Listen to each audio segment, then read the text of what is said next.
Je regarde la salle, je vois que la réaction est positive, je n'entends pas d'objection.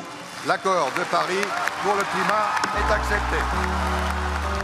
Lors de la conférence pour le climat, qui s'est déroulée à Paris en décembre 2015, 195 pays ont approuvé le premier plan d'action mondial destiné à limiter le réchauffement planétaire nettement en dessous de 2 degrés Celsius.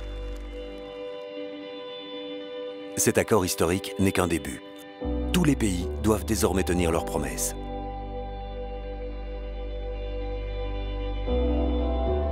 Les activités humaines, telles que la combustion de carburants fossiles, l'élevage bovin ou la déforestation, sont responsables de la hausse des températures mondiales.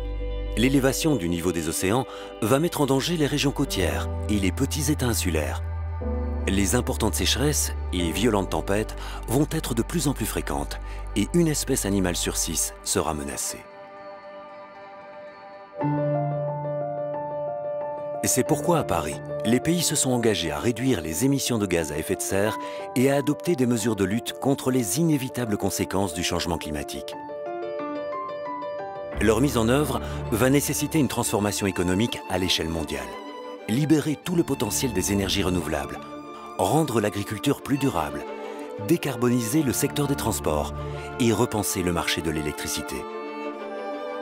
Cette transition va ouvrir de nouvelles opportunités aux industries, aux investisseurs et aux entreprises innovantes. Et plus un pays va s'engager dans ce processus, plus ses citoyens vont en bénéficier, notamment à travers la création d'emplois, la mise en circulation de produits plus intelligents, un approvisionnement d'énergie plus sûr et un air de meilleure qualité.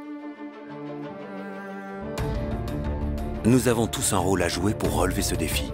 Dans le monde, plus de 10 000 entreprises, investisseurs, régions, villes et organisations de la société civile s'engagent d'ores et déjà dans ce sens. Malgré cela, les événements liés au réchauffement climatique sont de plus en plus fréquents. Tous les pays sont affectés et doivent renforcer leur résistance face aux changements environnementaux. Une chose est certaine, la coopération internationale est essentielle pour trouver une solution globale aux problèmes climatiques. Les pays développés se sont engagés à aider les autres sur les plans technologiques et financiers et au renforcement des institutions. D'autres pays, y compris les économies émergentes, apportent de plus en plus leur appui aux nations les plus vulnérables.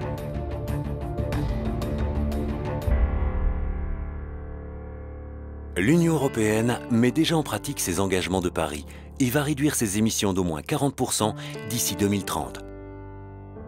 Depuis 1990, l'Union européenne a déjà réduit ses émissions de presque 25%, alors qu'elle a joui dans le même temps d'une croissance économique de presque 50%. L'accord de Paris offre un plan d'action global de lutte contre le réchauffement climatique. En travaillant ensemble, nous pouvons construire un monde plus sûr et durable pour tous, ainsi que pour les générations futures.